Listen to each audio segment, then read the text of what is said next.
Imagine faking your own death just to become a vigilante ghost, completely unbound by governments, laws, or bureaucracy, hunting down the world's most untouchable war criminals with a billionaire-funded tech empire. Welcome back to Angel Recaps. Today, we are diving headfirst into Michael Bay's hyperkinetic, explosion-filled action blockbuster, 6 Underground. Starring Ryan Reynolds as a brilliant tech billionaire who decides that traditional world governments are far too slow, corrupt, and bound by red tape to actually save innocent lives. This movie kicks off with one of the most chaotic, gravity-defying, and blood-splattered car chases ever put on film. Picture the historic, cobblestone streets of Florence, Italy, being completely trashed by a bright neon green Alfa Romeo Giulia, dodging startled nuns, tearing through world-famous museums, and performing impromptu, highly stressful eyeball surgery right in the middle of a high-speed pursuit. It is loud, it is utterly ridiculous, and it refuses to slow down for a single second. But beneath the neon lights, screeching tires, and endless automotive carnage lies a fascinating psychological premise, a secretive team of elite operatives who have officially erased their identities from the face of the earth to right the unforgivable wrongs of the world. They are ghosts, free from the tethers of society, taxes, and family ties, yet entirely vulnerable to the brutal realities of combat. If you love high-octane stunts, razor-sharp sarcastic humor, and non-stop adrenaline rushes, grab your snacks, get comfortable, and let's break down the wild, unstoppable madness of 6 Underground. The story drops us immediately into the absolute chaos of Florence during the team's inaugural mission. We are introduced to the crew through code numbers rather than real names to maintain absolute secrecy. There is 1, the mastermind billionaire who funded this entire clandestine operation. 2, a brilliant and sharp-tongued surgeon who patches up bullet wounds while dodging bullets. 3, a lethal hitman who loves the thrill of the kill. 4, a daredevil parkour expert who scales ancient European architecture with death-defying agility. 5, a resourceful logistics specialist. And 6, an enthusiastic and cynical former British SAS driver who provides most of the opening comedic relief. Their mission is dangerously straightforward on paper. Capture a lawyer representing 4 brutal military generals who work under Rovak Alimov, the ruthless dictator of the fictional nation of Turkestan. Rovak has been using banned chemical weapons and sarin gas against his own civilian population, committing unspeakable atrocities while the international community looks away. The team successfully snatches the lawyer, but not before a catastrophic firefight leaves 6 with a severe stomach wound. As they tear through the narrow streets of Italy, trying to evade a relentless swarm of police cars and heavily armed goons, 2 is forced to perform emergency field surgery in the speeding car, leading to some hilariously grotesque moments.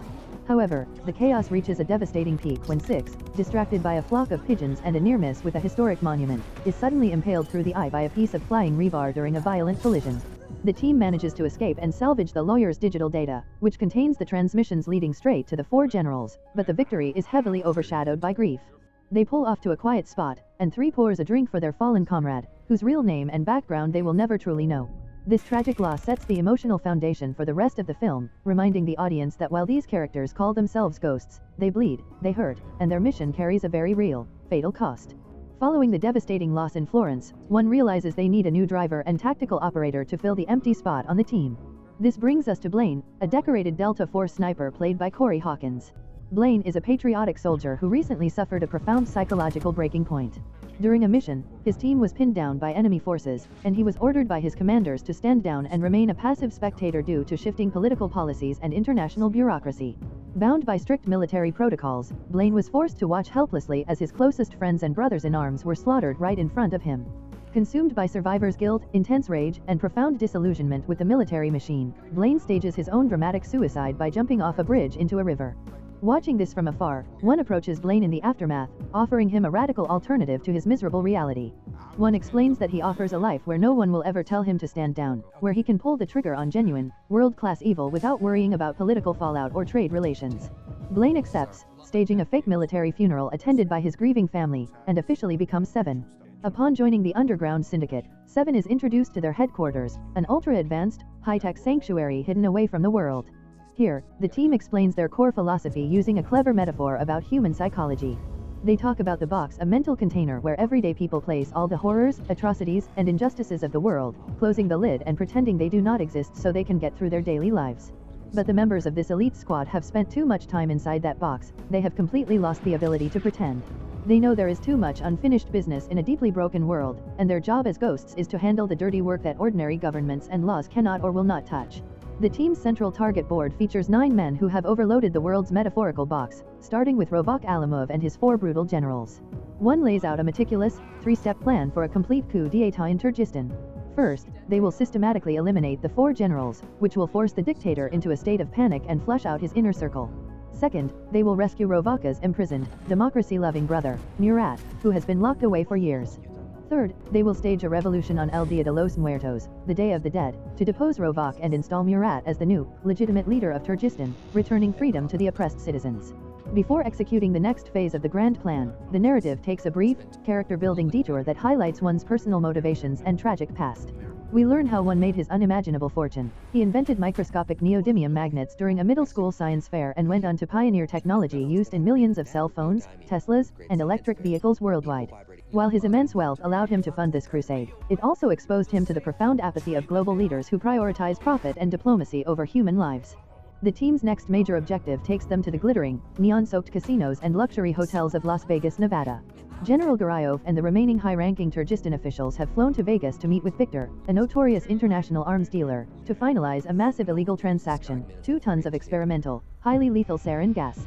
This chemical weapon is the exact instrument Rovak plans to use to wipe out entire refugee camps and crush any remaining domestic resistance. Las Vegas is known for having some of the most sophisticated facial recognition and surveillance infrastructure on Earth, making it a nightmare for international operatives, but one and his crew embrace the challenge with characteristic swagger. Donning clever disguises and playing the part of eccentric high rollers, the team infiltrates the luxurious penthouse where the arms deal is taking place.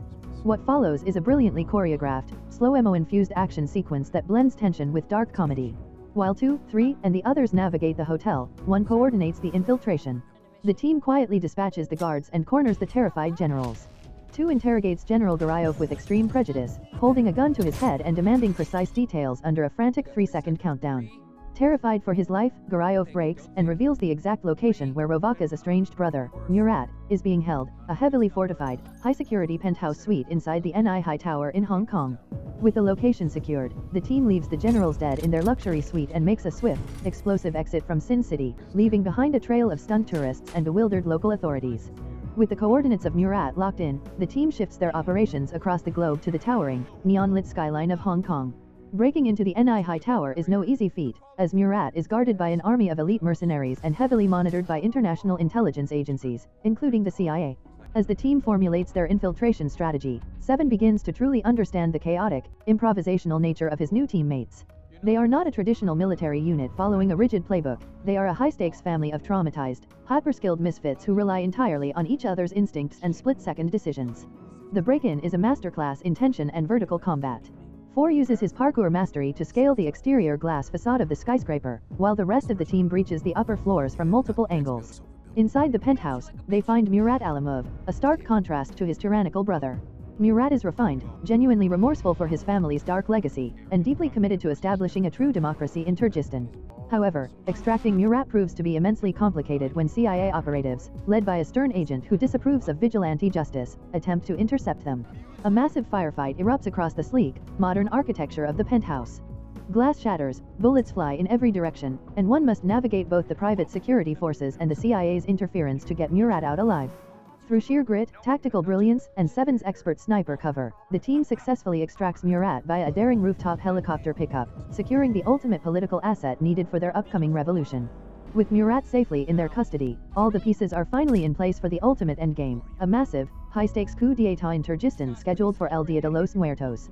The plan requires absolute precision, daring deception, and an unprecedented display of force to dismantle Rovak Alimov's regime from the inside out. The team infiltrates the heavily fortified capital of Turkestan, where Rovak is hosting a massive public broadcast and military parade to project absolute strength and intimidate his citizens. One's master plan relies on a brilliant psychological and technological trap. They manage to hijack the nation's entire state television and communication network, replacing Rovaka's live propaganda broadcast with Murat, the rightful, democratic heir to the throne. When the citizens of Turkestan look up at the massive jumbotrons and television screens across the city and see Murat alive, well, and calling for an end to his brother's tyranny, a profound wave of hope sweeps through the oppressed populace. Riots break out, military units begin to question their orders, and Rovaka's iron grip on the country instantly begins to fracture. Sensing that his empire is crumbling around him, a furious Rovak Alimov attempts to flee the capital by boarding his massive, heavily armed private yacht anchored off the coast. He takes a handful of loyal guards and prepares to escape into international waters with his fortune, leaving his burning country behind. But one and his team are already one step ahead of him. They launch a daring marine assault, intercepting the luxury yacht on high-speed watercraft. What follows is the explosive, visually stunning climax of the film. Rovaka's private army unleashes heavy gunfire and rocket-propelled grenades, trying to blast the team out of the water. 7 proves his worth as a master tactician, providing covering fire and neutralizing enemy snipers with pinpoint accuracy, while 3 and 4 engage in brutal hand-to-hand combat across the multi-level decks of the yacht. Realizing that conventional firepower alone won't penetrate the ship's reinforced panic rooms and armored defenses, 1 unveils his ultimate secret weapon, the massive neodymium magnets he developed. Activating the powerful electromagnetic core, 1 turns the entire yacht into a chaotic physics experiment. Suddenly, all metallic objects, weapons, armor, and even the enemy's firearms are violently ripped from their hands and slammed against the magnetic hull. Soldiers are sent flying across rooms, guns stick uselessly to bulkheads, and Rovaka's heavily armed security force is completely incapacitated in a matter of seconds. The chaos culminates on the upper deck, where Rovak finds himself trapped, stripped of his weapons, and utterly defeated by the very ghosts he thought he had eliminated. Rather than executing him summarily, the team captures the dictator and hands him over to his brother Murat and the newly mobilized Kyrgyzstan freedom fighters, ensuring that Rovak will face public, legal justice in front of the very people he terrorized for years. With the dictator overthrown and a democratic government stepping in to rebuild the nation, the mission is an unmitigated success. In the final moments of the film, we see the team gathering in a quiet, secluded location to reflect on what they have achieved. They saved thousands of innocent lives, dismantled a brutal regime, and proved that even when the world looks away, someone is willing to step into the shadows and fight for what is right. As the sun sets on their latest operation, the ghosts part ways temporarily, knowing that there are still plenty of monsters left in the world hiding inside the metaphorical box, waiting for justice to catch up to them. If you enjoy watching this video, then subscribe to Angel Recaps for the latest movies explanation.